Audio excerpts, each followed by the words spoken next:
So just going to start off with some scapular circles here. So it's just the shoulder blades. I'm thinking about bringing them back to the spine, down to the floor, around to the front, up to the ears. Slow and controlled movement, really just feeling it out, see how it feels for the shoulder blades to move around, comparing one side to the other.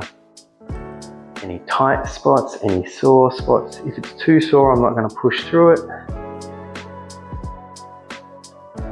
And changing direction, so it's back, up, forwards and down. So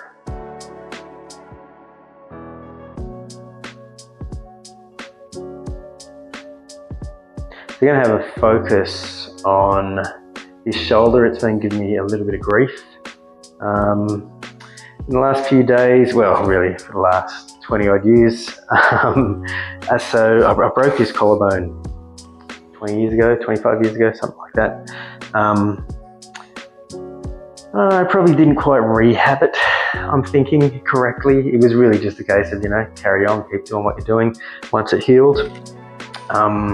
Probably should have rehabbed it better, and that's probably what I'm doing now, is just getting on top of that. So about 10 years ago, it started to really cause me discomfort, and it's been this long journey of really getting on top of this shoulder, to be honest. So every now and again, I'll just overdo it on this side, and it'll just flare up. So I'm training with that in mind to just address any imbalances that are perhaps going on, or really it's just addressing a stability issue, because often when I overdo it, I lose my stability. That's what's going to be the focus, but let's start also moving the rib cage. So I'm just focusing on this upper torso, the thoracic area. So I like to have my hand on my belly button and another hand on my sternum. This way, as I move the sternum back behind me, I want to make sure that my belly button's not moving a long way back as well. I don't want to round the whole back, I just want to try and round the upper half of the torso. And here, it's just going forwards and backwards. So I think of this as forwards and backwards with the sternum. Trying to keep my belly button in one position. Just want to feel these, exploring the movement. And then we can also do a rotation from here. So belly button stays where it is, sternum goes out towards one side, out towards the other side. So again, just exploring the movement.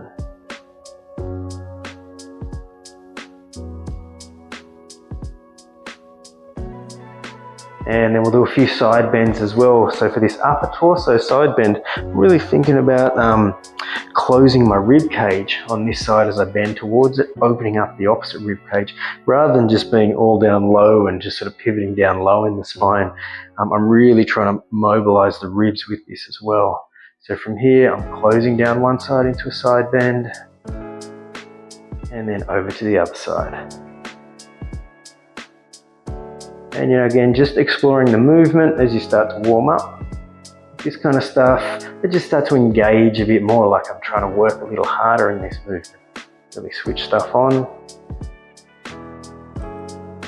And then we can do our full rotations. So from here, I'm going to go back, begin with the sternum, take it around to the side bend down to that side, bring it forwards, up and over the top, side bend the other way, rotate that direction, back to the start, and then take it back, side bend around, side bend forwards, up and over the top, side bend the other way, rotate that direction, back to the start.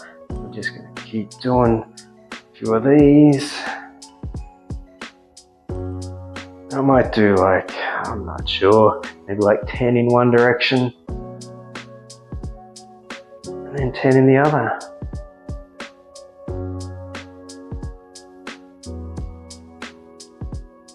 So next up, I'm just going to breathe a little bit. I've been feeling pretty stuck in the ribs in this left side, sort of underneath that shoulder blade area, or at least I did feel a little stuck a few days ago. I've been working on this for a few days, and I've just found breathing into that space while really trying to open it up in a relaxed fashion. So I'm just going to sort of roll forwards here.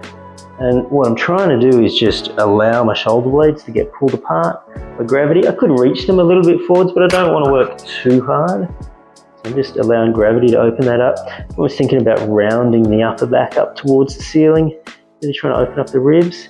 I'm just going to breathe in through the nose, out through the mouth, deep but calm breaths, really trying to fill up the space in between the shoulder blades.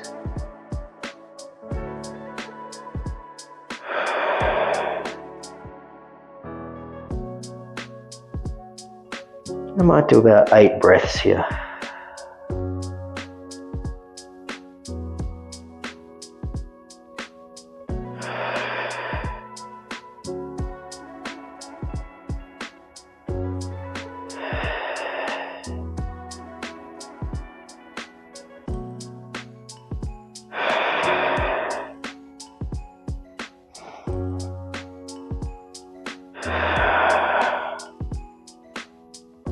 And then just gently moving that around, checking in, feeling with how movement feels. Through this upper torso, thoracic ribcage area, out through the shoulder blades, out into the shoulders and the arms, hanging off and just feeling how it's all moving to begin with. Going to do a little bit of core work now, just because I'm really on the bandwagon of having a good strong core. I think that just feeds resilience to the rest of your body. So that's what I'm working on. Anyway, so I've just got a kettlebell. I'm going to loop a band and maybe double that loop up just to make it the right size. Lead that through the handle. Just taking a hold in one side. So for this one, gotta be a little bit careful that you don't knock your leg with the weight, but you know, it should be right. So long as you're not flailing around all over the place. Engaging the core muscle, lots of different ways to cue it. I guess I like the poo and spew cueing techniques here. So we've got, I think, really good inbuilt bodily functions. If you think about pushing a poo out, you're pushing from the inside out, engaging that core stuff, front and back. And it's not just a front push, you're pushing out through the back as well. And then your spew technique, if you think about, you know, engaging that stuff where you might vomit, please don't. It's kind of the same, it's pushing out, but we're not flaring those ribs up. You should feel how that sort of engages through here to anchor those floating ribs as well. So now we've built this nice sort of resilient canister or a firm canister here. So that's switched on. I'm just going to do maybe 4 or 5 second holds, 2 on each leg, and then I'll swap sides.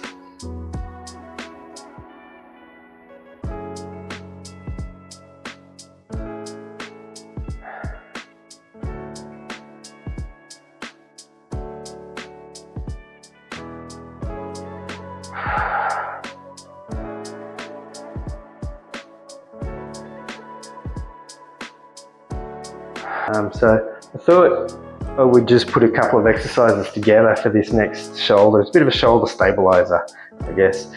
So the first exercise is of just taking a resistance loop, a small resistance loop, placing it around the wrists.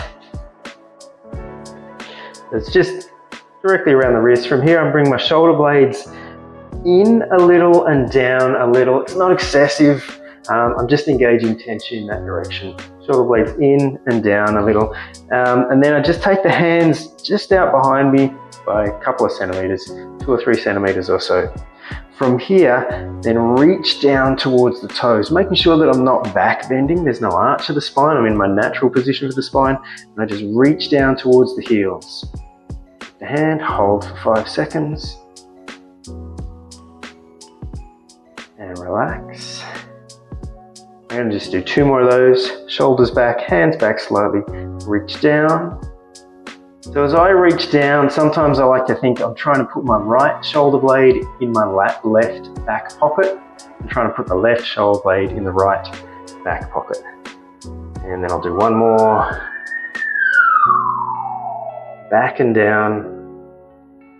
Trying to relax through the neck as well. There might be a little bit of tension through there, but I'm trying to keep it as relaxed as possible. And relax. So I'm just going to put that exercise with just taking a resistance band either side and just reaching back, just from like just in front of the hips to just back behind the hips. Probably when I've got this band around the wrists. I'm going to have to, it's going to be awkward how we're going to set this up. Oh, can go in the edits at the end, hey? So just taking hold of the strap, band behind the wrist, grab the other side.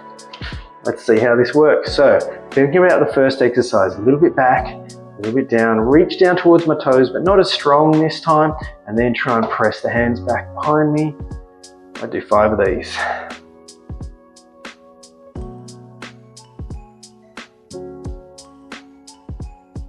Okay, so next I'm just going to use this resistance band again.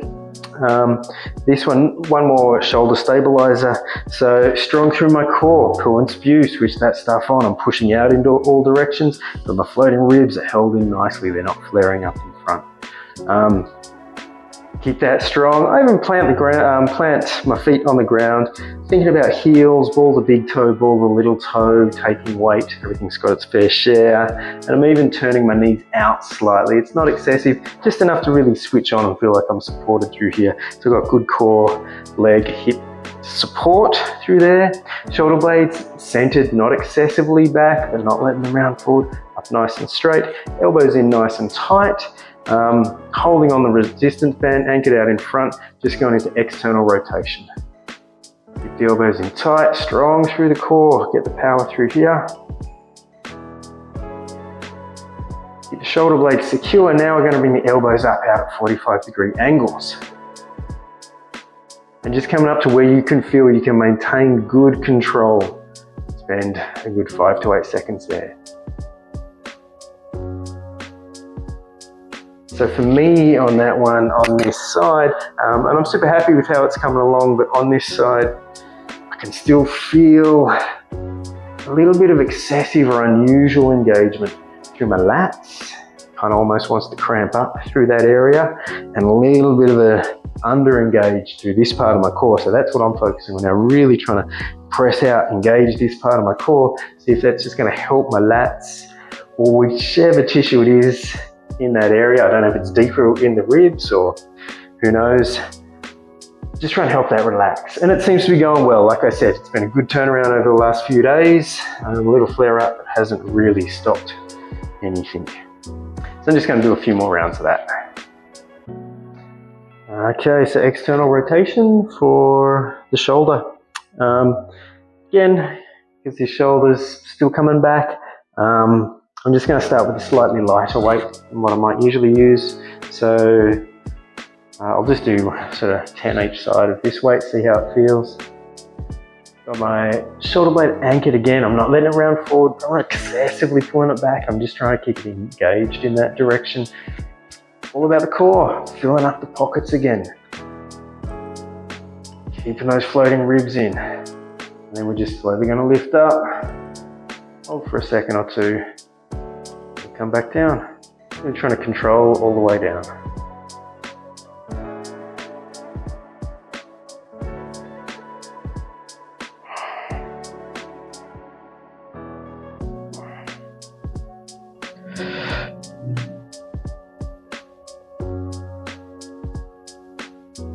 I'm just going to finish with a few hip to hip halos.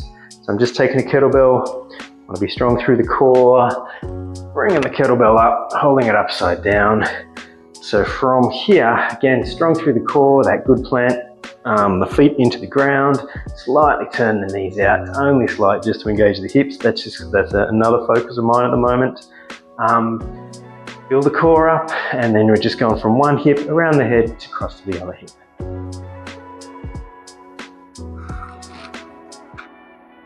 And then back.